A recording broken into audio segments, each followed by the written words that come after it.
well, slavery was in the past. Why do we have to talk about it now? I'm sorry, would you say that about the Holocaust?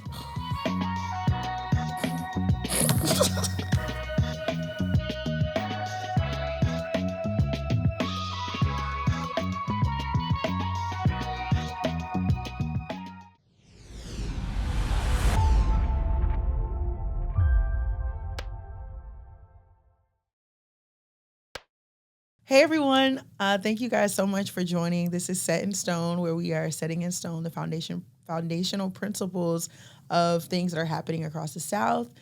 This is our The South Got Something to Say series, and I'm super excited because I have Kristy Shallenberger with us today, and I'm going to read off her bio before we get started. So Kristy Shallenberger is on the statewide leadership team of Read Freely, Alabama, and co-organizer of Read Freely's Alabama's Coleman chapter. She grew up in Baileytown, Alabama, homeschooled all the way through high school, graduated from Wallace State Community College and Birmingham Southern College with a degree in English. Her career has focused on environmental journalism and clean energy policy. She's lived all over the United States, from Montana to Washington, D.C. to rural Alaska, but calls the South her home. Her unique background in the conservative Christian homeschooling world and a career as a journalist in rural, marginalized spaces drives her advocacy for libraries and First Amendment rights.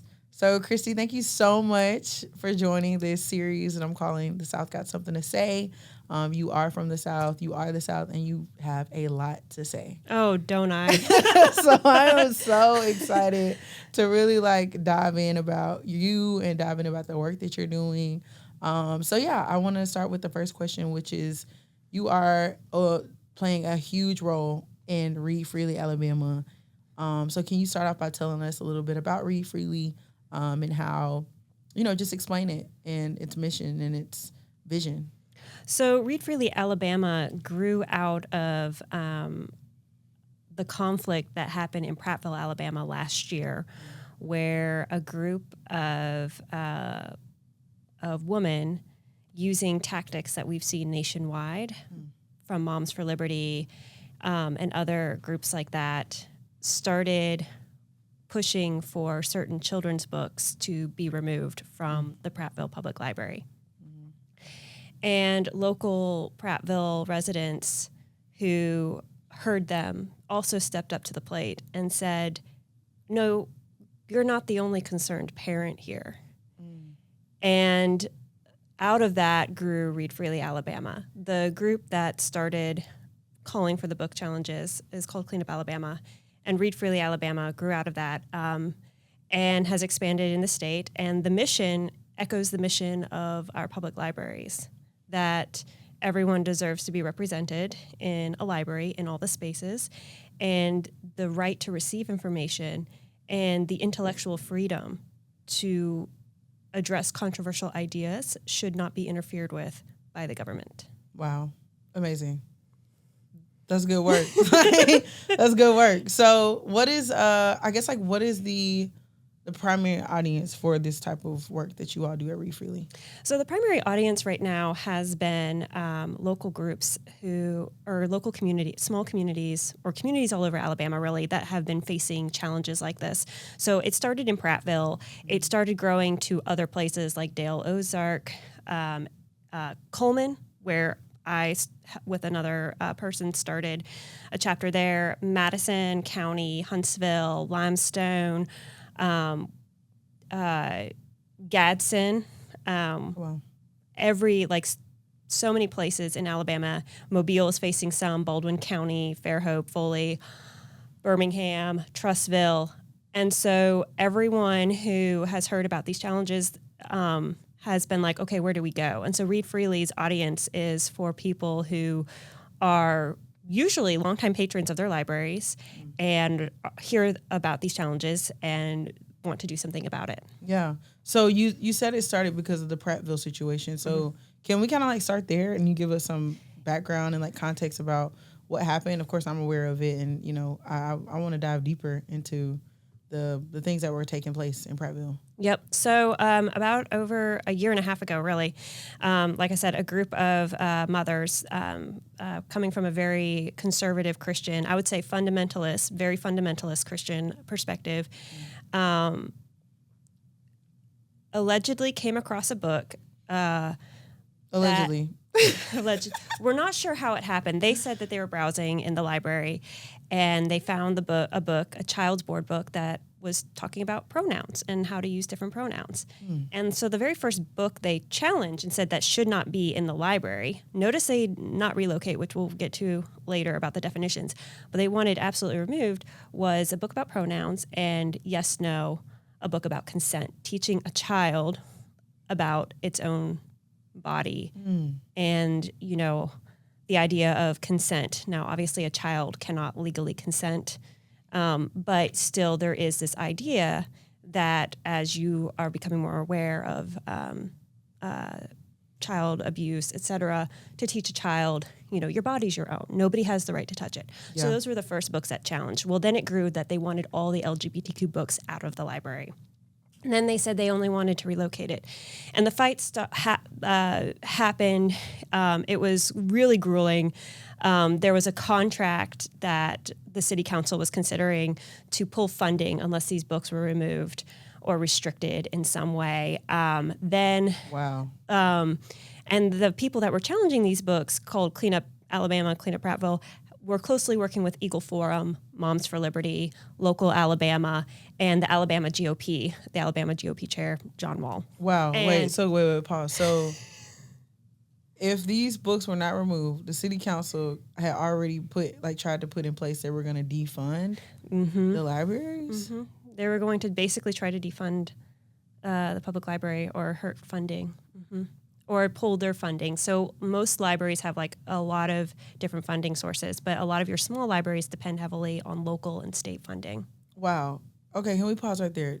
Did other city councilors, were they aware of this? Ones that were obviously are for anybody reading whatever they want to read? Were they, I guess, do you have any background on that? So this was a particular conversation in Prattville. I would have to take a look at others. I know in Coleman, our county commission was we're not defunding the library. Yeah. And our city council is in support of the library. Mm-hmm. I know other library boards and other city council in Alabama have spoken up and said, we're not defunding the library. Because okay, so this was just specific to Prattville. This is very specific to Prattville. Okay. And, Ozark Dale might have had a conversation like that, but I would have to go and double check that. But this conversation was in Prattville. Yeah. Well, the city council decided by a very narrow vote, one vote, to not pass that contract and kept the books in the places.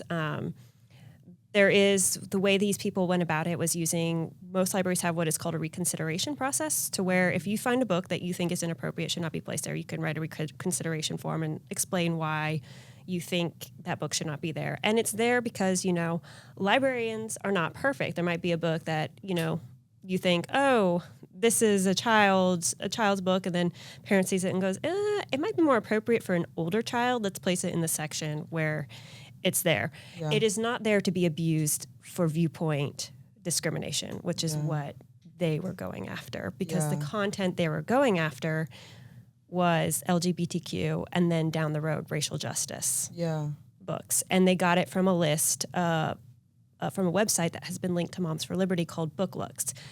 So in the reconsideration process, library board members have to read the book as a whole to determine if this book is indeed in the wrong section. And say they were pulling out excerpts that were pulled from this website and reading them out loud in meetings, saying that book is inappropriate. It would be like me reading the Song of Solomon in the Bible and picking the most salacious ones and being like, this is why the Bible should not be anywhere near. Yeah. But it's so interesting to me about this as you're talking about this. It seems to be very strategic in how they're moving.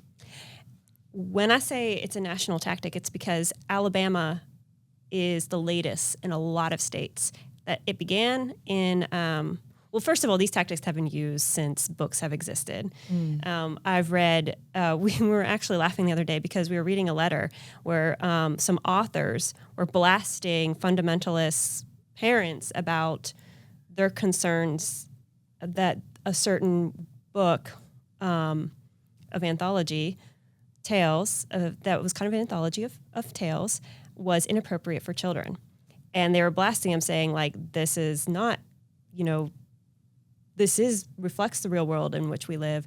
This is written, based on what we have been told. It was an anthology of folklore.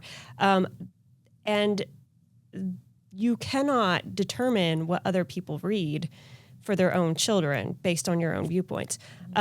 Those authors were known as the Brothers Grimm. Wow. It was the Grimm's fairy tales over 100 years ago. Well, Wow. even more than 100 years ago, I'd say close to 200 years ago.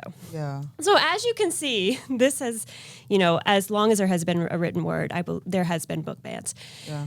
This, however, has taken on a new form. So you saw it in Florida under Governor DeSantis. He has passed a lot of legislation to eradicate LGBTQ, or what they call gender ideology, being discussed in classrooms all the way up through college. They have threatened funding, and they started a lot of the book bans. If you go to Penn America, you can see where a lot of books have been banned or challenged. Now, most of it has happened in school libraries, and school libraries are not considered a limited public forum in law like a public library has. Yeah. So it started there. But these tactics that they use, a group of parents, usually just one or two, challenging hundreds and hundreds of books across the country, and this has been documented by Washington Post. Yeah.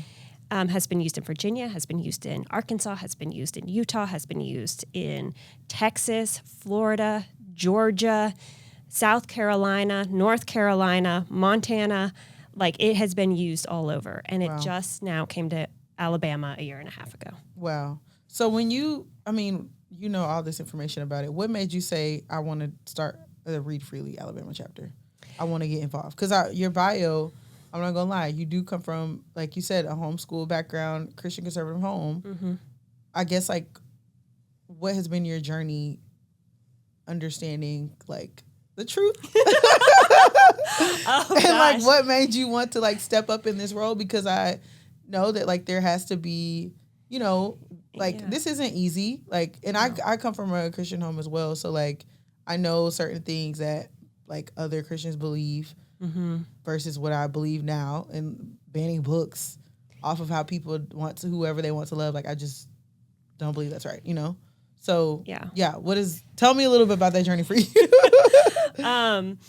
So what led me to this place today was a long evolution. So I grew up, I wasn't allowed to read Harry Potter.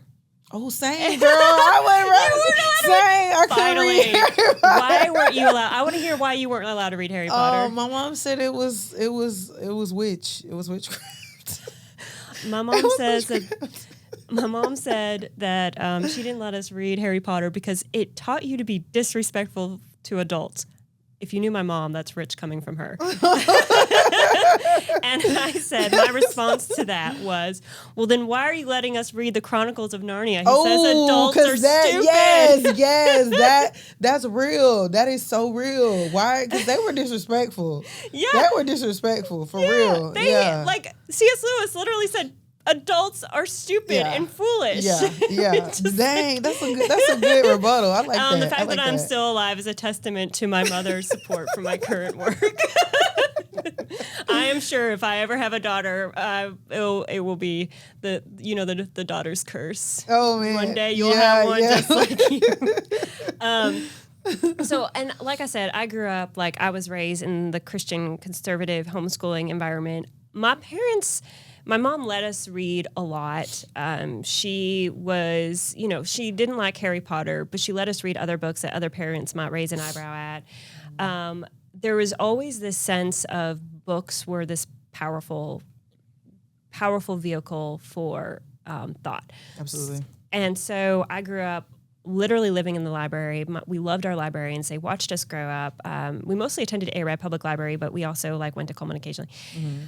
But as I was growing, I had family close to me that came out as queer. Of course, as the good little Christian girl I was, I told them they were going to hell, and I would pray for their souls. Oh no!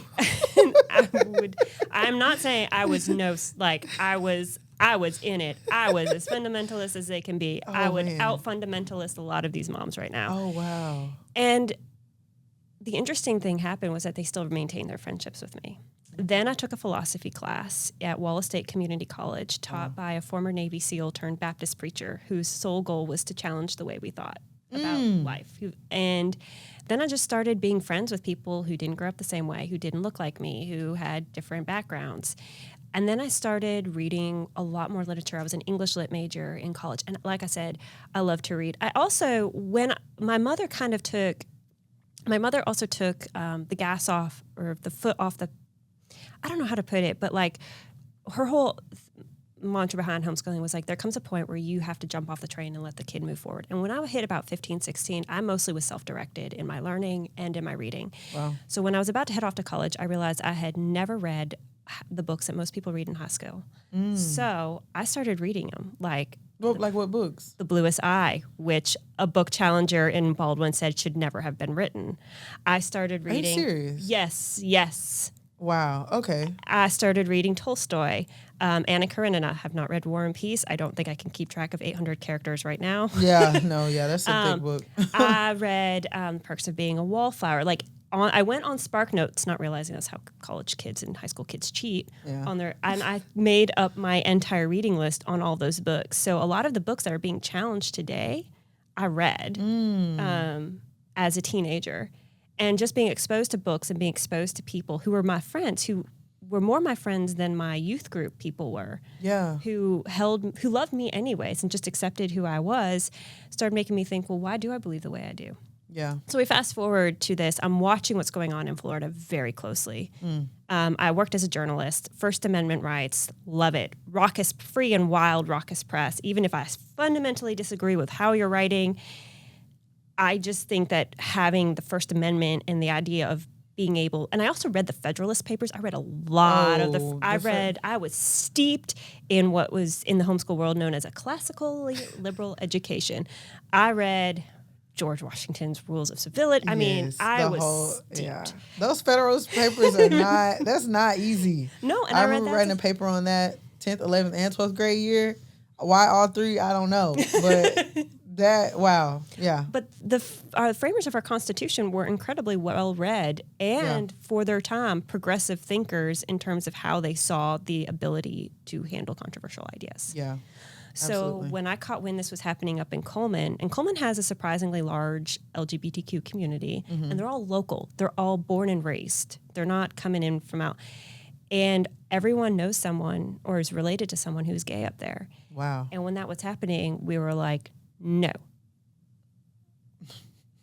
You're not taking, and Coleman Library is, I think the board right now, it has a lot of visions to make it bigger and more well-resourced, but even when I was growing up, Coleman Library wasn't as well-resourced as it is now, and yet the fact that they had those books coming from a community that was pretty conservative was a pretty powerful indication that the community itself was like, you know, we can't tell you, the library's mission is the library's mission. Yeah. So you spoke about you have a real passion for First Amendment rights. Mm-hmm. I mean, would you consider this book banning to be a form of censorship?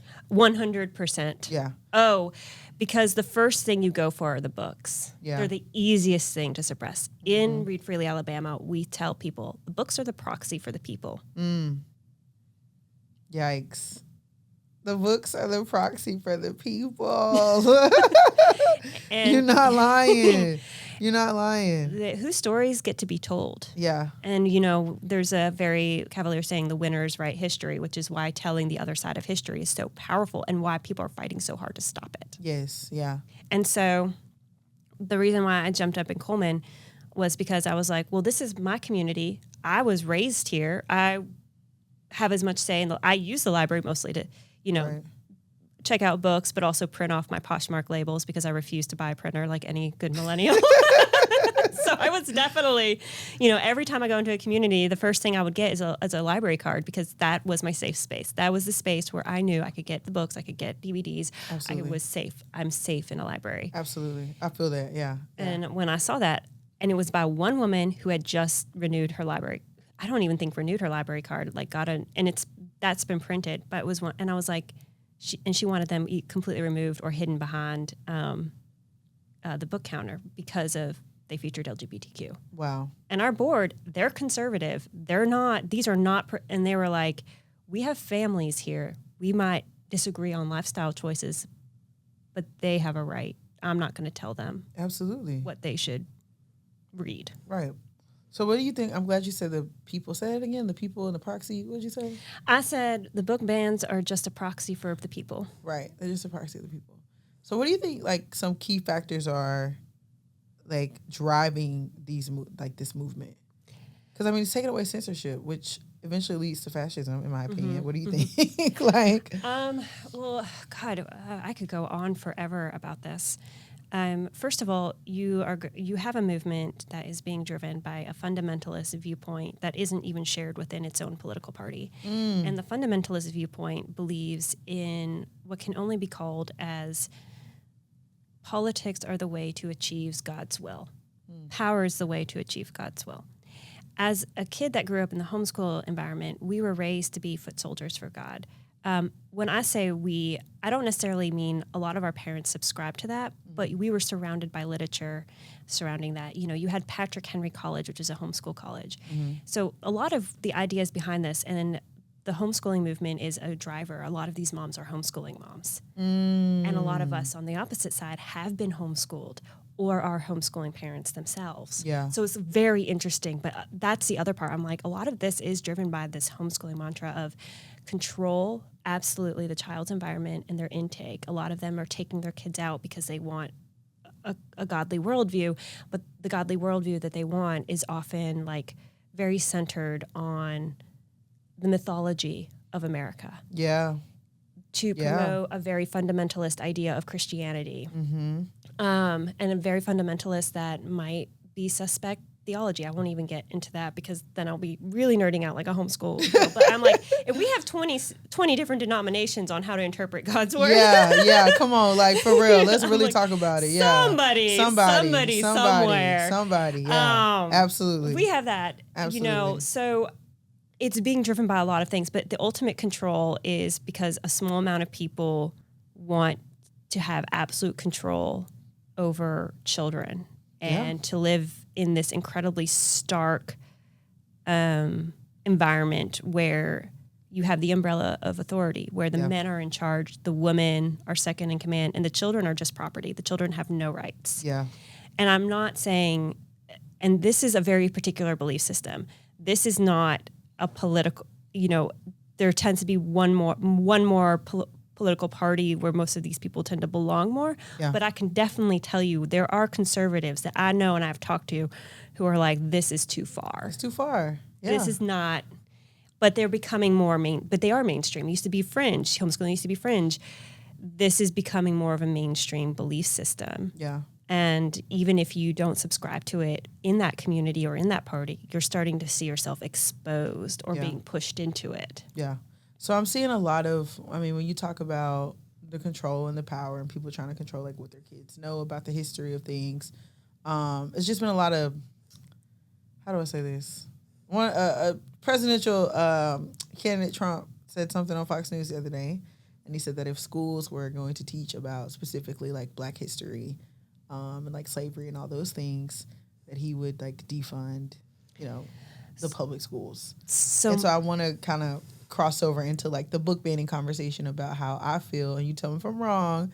I do feel like they're starting with LGBTQ and like gender, but then eventually it will lead to like banning of like Black history books. So can you, I guess, give me some? I wouldn't even say eventually. It's already here. It's already here. One of the top banned books is The Hate You Give and The Bluest Eye. Yeah. I told you about what that one book banner down in Baldwin County said. That book should never have been written. I'm sorry, I read that book when I was 16. I have read a lot of traumatizing literature before and after that book, and that was a very powerful book, but it was definitely nothing that a 16-year-old. By the way, if we're going to talk about being 16 and reading that book, let's talk about the high rate of teenage pregnancy in Alabama. Okay. And you're telling a 16-year-old that's expected to carry a child and be married and do that, and they can't read a book they're not mature enough to handle The Bluest Eye. Ooh. Build your dreams with Lone Willow Masonry. At Lone Willow Masonry, they are not just dedicated to building lasting structures, but they are also dedicated to building lasting legacies. With over 50 years of experience, their craftsmen are able to create structures that last a lifetime. From residential homes to commercial buildings, they can bring your vision to life with precision and care. So be sure to join Lone Willow Masonry to shape your future one brick at a time.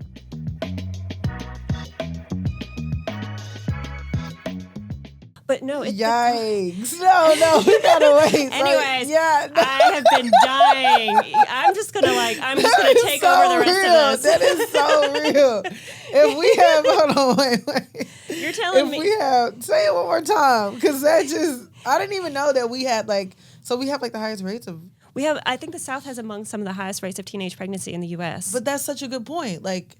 If we have some of the highest rates of teenage pregnancy, and you trying to tell a child they can't read XYZ book because it's whatever. These people have, and we can get into logistics of it, but essentially there was a process to where Moms for Liberty and Clean Up Alabama, in collusion with Yale GOP chair John Wall, and Governor Ivey's passed down this letter, tied state funding. We fought hard, and when the odds are stacked against you politically, it's very hard. And like I said, this is not popular on either sides of the aisle, but when you have a small group of loud voices that are in control of systems, it can be difficult to have reason breakthrough.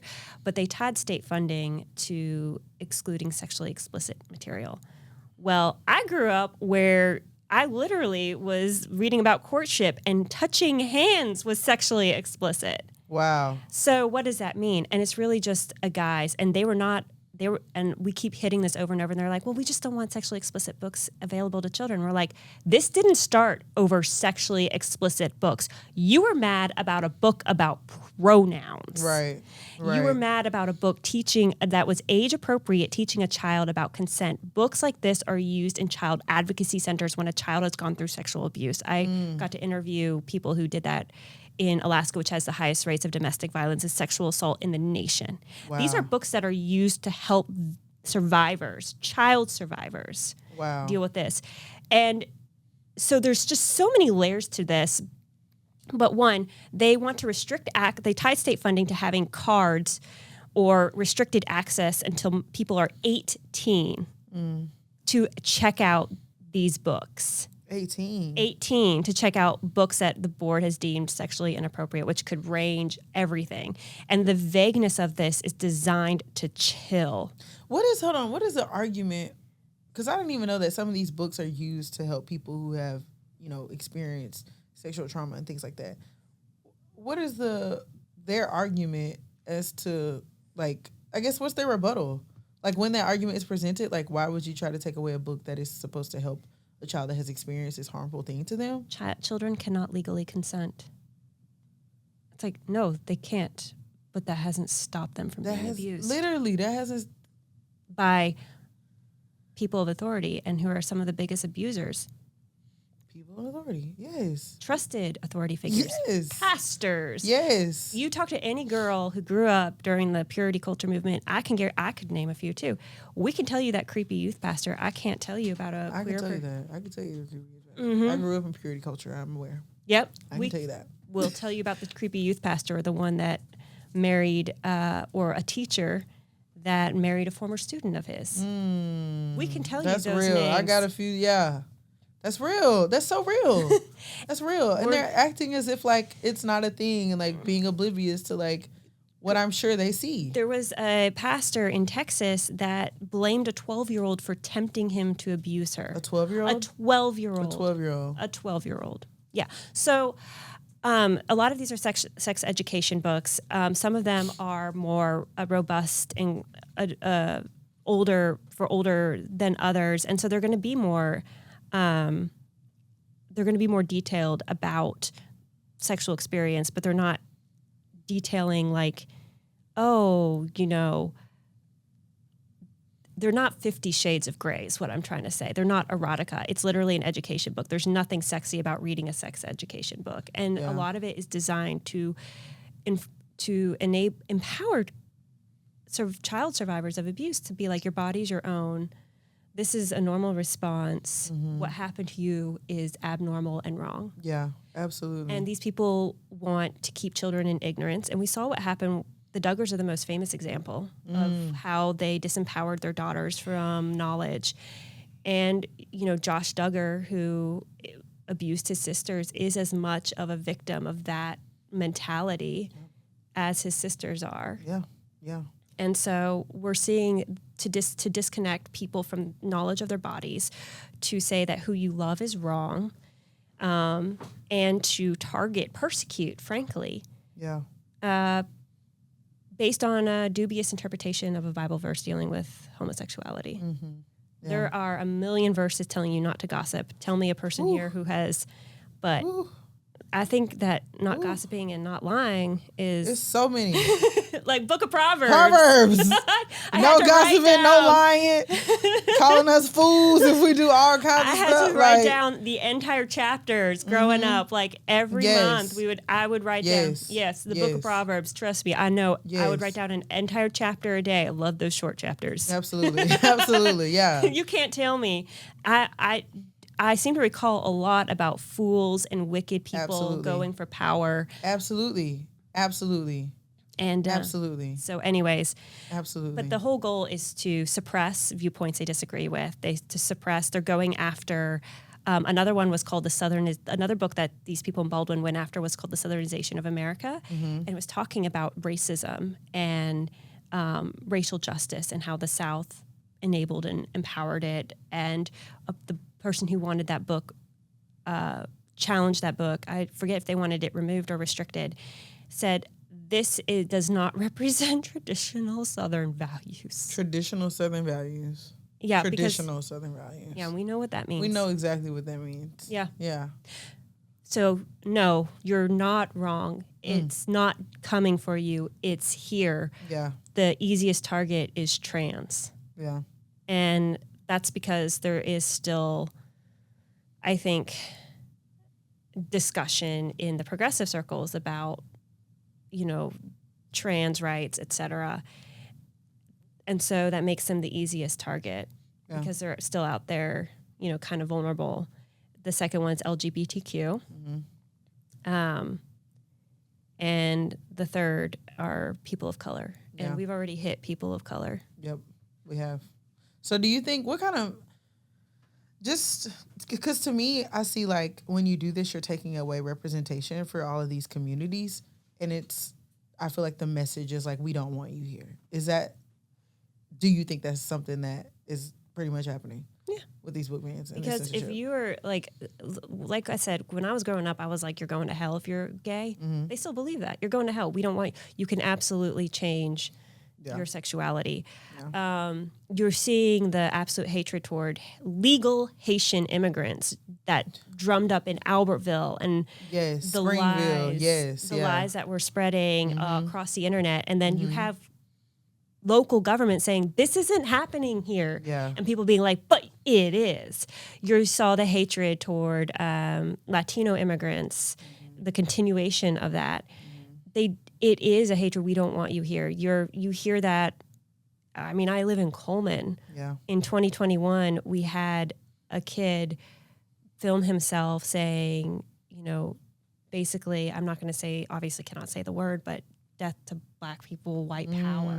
Wow. And that caused a lot of controversy. And it was the school president's son. Oof. I have heard through the grapevine he was very roundly disciplined by everyone. But it speaks to that we don't want you here. Absolutely. And books are a powerful way to counteract that narrative. Why do you think people hate the 1619 Project so much? Yes. She challenged that the narrative.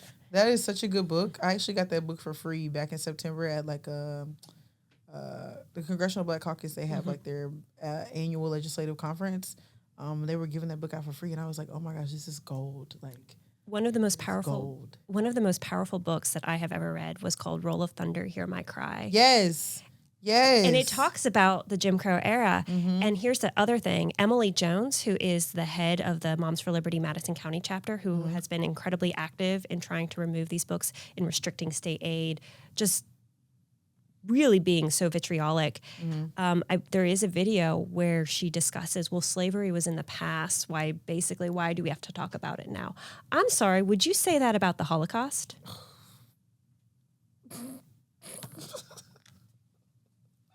Would you say that? Would you? No, they would not. They would not. They would not. No, they would not. Not in 100 years. They would not say that. And here's the other thing too. This is also what just like ticks me off is Ruby Bridges is my mom's age. She's still alive. She's young. Yeah. She's still young. Absolutely. And they are trying to remove a book about her from public. I don't think it's in Alabama. I think it was in another state. A graphic novel about her because, doesn't portray white people in a positive way. And that's so crazy to me because a lot of the civil rights movement, like even if that book isn't here, some of the books that they are trying to take away, like you just mentioned, the woman from Moms for Liberty, like this state is known for the civil rights movement. Like Martin Luther King started Montgomery bus boycott here. Selma to Montgomery, like, protest. Letter from a Birmingham jail. Literally, letter from Birmingham jail. We're in Birmingham, we are Alabama. here. Literally. 16th Street. Literally. So girls were bombed by KKK members. So it's just so disrespectful to me how people want to take away that rich part of like our history in Alabama. Yeah. I think the racial, and the most challenged book, by the way, is The Diary of Being a Part-Time Indian by Sherman Alexie. Tell me about that book. What is that? It is basically a book detailing, Sherman Alexie is an indigenous author from Washington State. I forget which nation he belongs to. I want to say it's the Spokane. I'd have to look it up. But he is probably one of the most well-known indigenous writers who details his experience as a young boy on the reservation. He is irreverent. It is, life on a reservation is the lowest life expectancy in the United States. It is, absolutely. And it is, you're dealing with all the traumas, erasure, abuse, generation. Their kids were literally ripped away and sent to boarding schools where they were beaten if they spoke their language. By the way, these people have lived here before white people came. And And we had counted how many challenges. It is the number one challenge. Wow. And I'm like, I've read the book multiple times. I've heard him speak. I've heard Sherman Alexie speak multiple times. It is definitely a book for teenagers. But a teenager, if they are watching war films by the time they are like 12, 13, they can definitely handle Sherman Alexie. Yeah, they can handle it.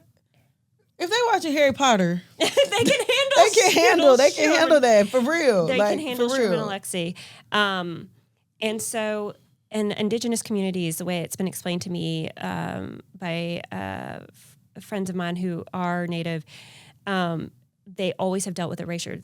They were in the past, as Emily Jones would like to say. And they're like, no, we're still here. We're still robust. Yeah. And I can go on and on about that too, but I would just tell everyone, if you don't believe that they're still relevant, go look up a Supreme Court case that was just settled about a year ago that was trying to basically undermine ICWA, which is the Indian Child Welfare Act, which basically allows them to maintain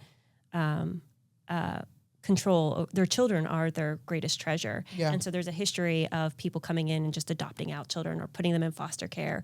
And that undermines their sovereignty. Wow. Because they are sovereign nations. Our tribes are sovereign nations based on our Constitution. And the Supreme Court, and this fight over adoption was being funded by, there's a great podcast called This Land, it deals with it, but essentially the Supreme Court struck that case down and enshrined tribal sovereignty. Neil Gorsuch, interestingly enough, has been the foremost champion for tribal sovereignty. I think he was part of the case that returned a large swath of Oklahoma back to the Cherokee Nation. Yeah. So, but not a lot of people realize that it's still really relevant, that they're relevant. They don't know. They think, oh, this happened like 200 years ago, like the Trail of Tears. And I'm like, I don't think people really understand what that was. It was literally like these people coming through, slaughtering people, taking their land. Yeah. Period. Breaking treaties. Yes, and then what makes me mad, I think the most about it, which it didn't even really hit me until most recently, I became really, really good friends with some folks from the Apache Stronghold tribe out of Arizona. And so, like, putting people on a piece of land and saying, here, you have to live here. You can't do nothing about it. I know we just took all your land from Arizona to Montana, but you got to sit here. And no, you don't own it. No, you can't buy your land on this land that I put you on. You'll have a hospital, but it's not going to be the best care. Nope. Like, it's just so mind-boggling. Because, I think people have, because I did have this perception of like, oh, Native Americans, they have it good. They have their own land. You got to have this to be on the land. You got to have this. And it's like, no, that is not the case at all. No. Like, they are literally thrown into a land that's not even... I'm not saying that the land that they're on isn't theirs, but they had way more land. They had way more land, and a lot of times my understanding is ownership is very complicated, and so the land that they're on may not have been historically held by that particular nation. See? It was held by a different nation. By a different one. So, exactly. And it's very, like, how it's been explained to me, it's just very complicated. But the essential thrust of this is that they have been historically erased from the history books, historically, from the national conversation. And now by these people trying to challenge these books because they're like, oh, it's sexually explicit. And I'm like, interestingly enough, you never said that about Twilight. Why don't I see I could go for days on Twilight because I shouldn't have been reading that at 13, 14. You talk about inappropriate behavior. That's inappropriate. Like, behavior. And I can't remember. It's a little foggy, but wasn't somebody a beast? Or the animal turned into the animal? Yeah. Can't that be considered bestiality? Or like, I don't know, something, I don't know. No, I think that when they actually kissed, that they were still in human form. But oh, okay. Sorry. I can't remember. But. No, but like the whole stalker thing, him just being in a room without her consent. There's a lot, I look back now, but then a lot of books that are written for teens and like, you could definitely find, but Twilight especially, I'm like that crosses the line. But that has never come across as anyone's concern. So the books that they claim are sexually explicit contain content that when you're like, all right, let's take out the fact that they dropped the F-bomb. Why don't you like how Sherman Alexie talks about how he was raised on a reservation? Oh, because it's shown a part of America that they don't want to acknowledge. They don't want to acknowledge. So, I guess like what are some things that people can get involved in, like in Alabama, with all the different? Because you said a lot of cities. Can you say those cities again that are going through there's challenges? Well, first of all, right now the main cities that have been dealing with persistent challenges, Baldwin County. So if you're in Baldwin County, we have a Baldwin County chapter. Help them out. They're Fairhope fully removed some books, but Baldwin County, Mobile is currently going through a hotbed right now. Huntsville, Madison has been in the thick of it, Madison chapter. Limestone, I just watched one of the most aggressive member or associate of Moms for Liberty. She was definitely an associate for Moms for America. Harass, and a police report has been filed. This was a couple weeks ago about her harassing, and I believe her phone. She shoved a phone with a picture of a sex ed book that talked about butt plugs, saying, and was going after everyone who disagreed with her. Do you think that this is appropriate for children? And she has a police report filed on her for pushing a librarian up against the wall, essentially holding that phone up. Limestone County, that's where John Wall, Alabama GOP chair has been going through the thick of it. There's a very strong, I think the community is starting to rally more around libraries. Moms for Liberty is going after board members. They were trying to file a lawsuit against the county commission for how they implemented the board. So any kind of trouble that they can gin up there, Limestone is going through it. So if you are listening to this and in Limestone, go out, support.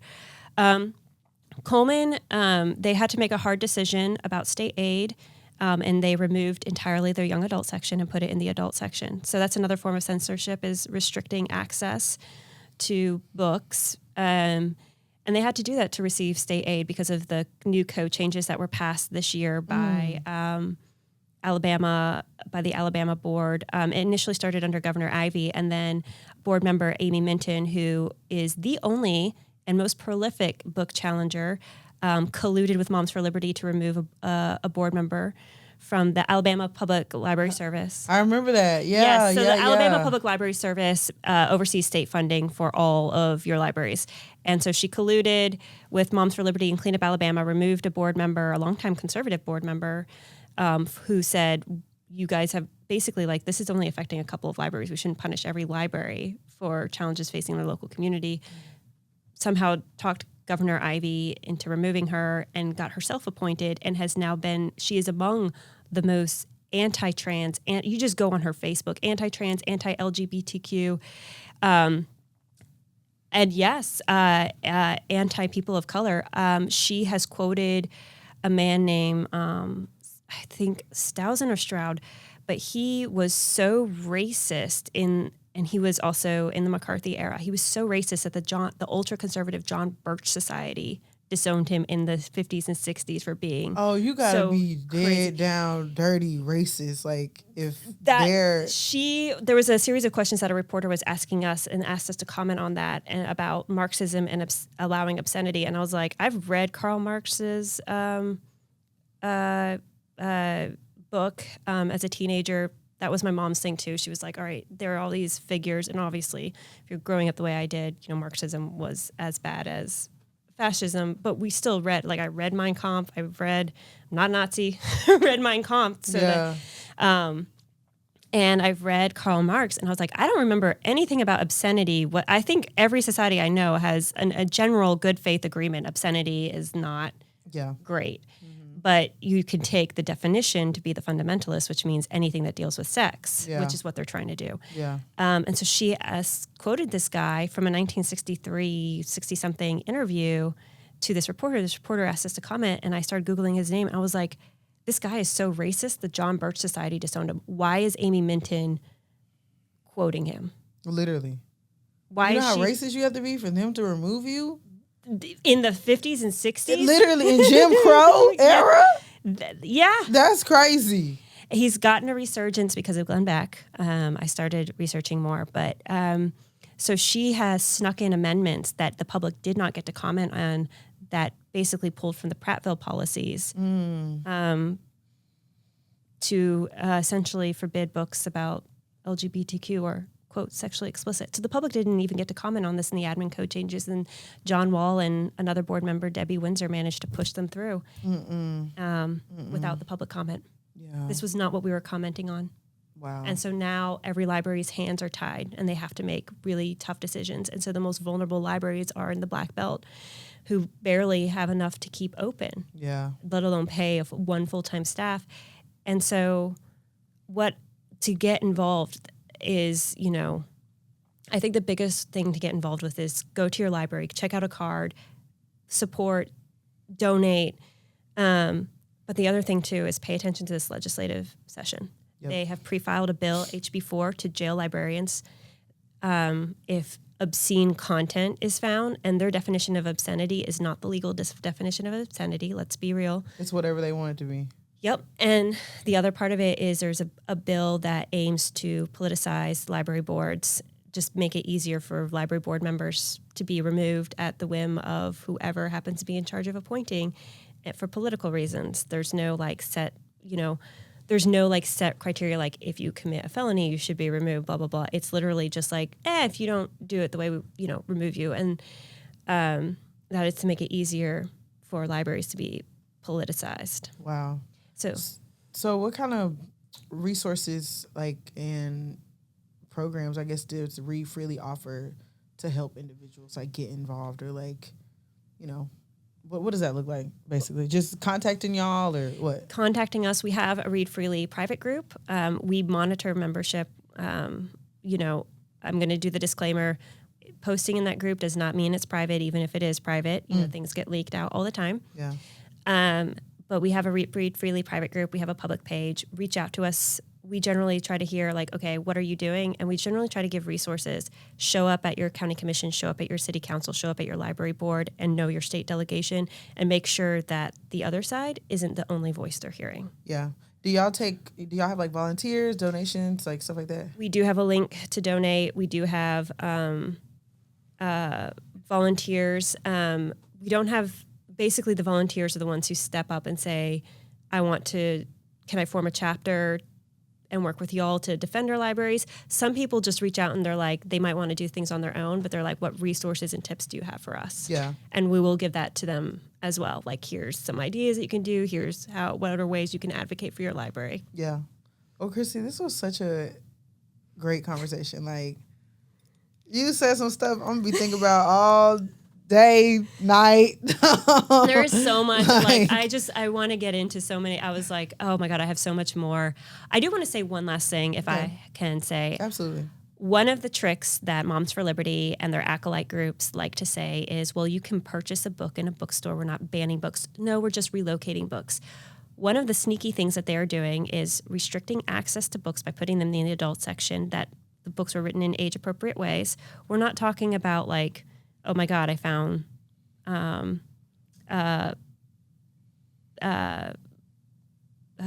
adult book that should have been an adult book in the child section. We're talking about like the pronoun book and sexual educational materials. That is censorship. They're also preventing this libraries as part of these admin codes to not buy books that are, quote, sexually explicit for children without any definition. And code is, they're really going after gender ideology. And if you look at all the book challenges, which are, you can FOIA or submit a public records request for these book challenges. They are public records. It goes after ideology. It does not have to go after necessarily sexually explicit. Wow. And they are going after bookstores. There was a lawsuit where they're going after bookstores to prevent vendors from selling to schools and libraries. And a lady down in, I believe, Baldwin County called the cops when she found Gender Queer, which is the memoir. And it definitely has sexually explicit material. It's not in the children's section in any public library. It's typically in the adult section. Most libraries in Alabama do not carry it. This was in a private bookstore, I believe, a Books A Million, and called the cops because it existed in a bookstore. Are you serious? Mm-hmm. So I think eventually, would that get to like banning publishers, banning? Yes. And so a lot of your publishers, I think Penguin Random House, are participating in lawsuits in Florida, and I believe Florida and Utah, against a lot of these legislation that has passed trying to prevent these books from being in school libraries. Wow. Yeah. So that is so sick. They are going after everything. And there's another, I believe there was a lawsuit in Virginia where it's filed against a Barnes & Noble. I could be wrong about Barnes & Noble, but I believe a bookstore is involved in a lawsuit because it's selling books that they disagree with. The bookstores.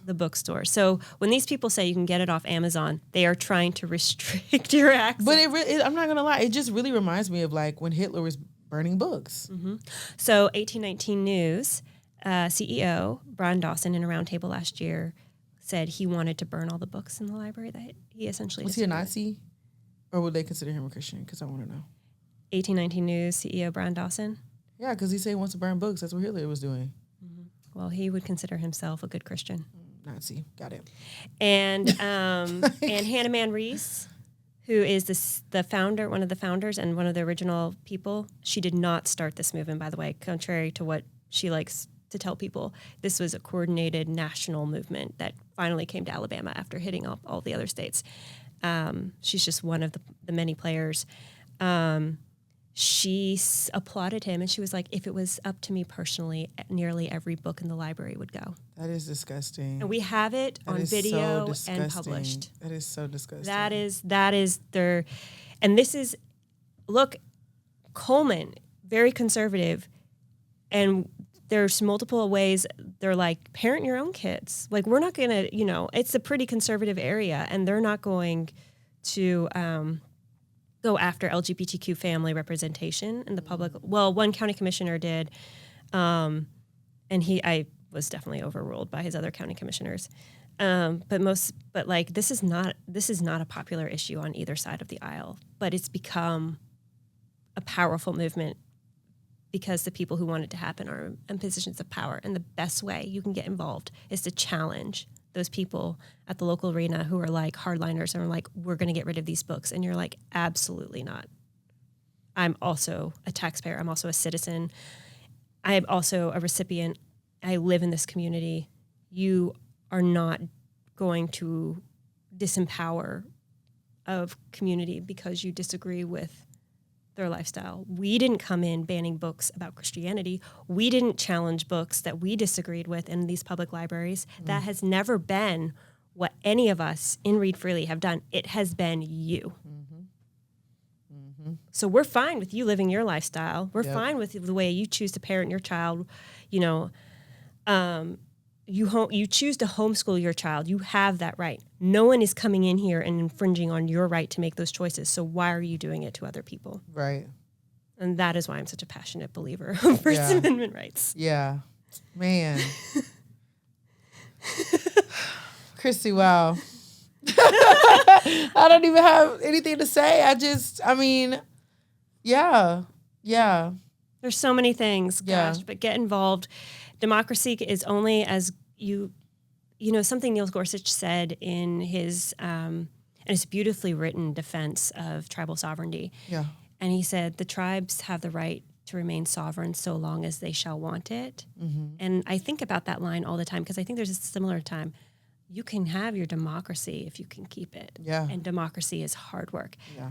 We're not just a constitutional republic. We were founded on democratic principles. Exactly. Well, what a way to end that. I love that. So, Kristy, thank you so much for coming on Set in Stone and this The South Got Something to Say series because, girl, you had a lot to say and we talked about it. So, thank you so much. And, we'll see y'all next time. Thank you.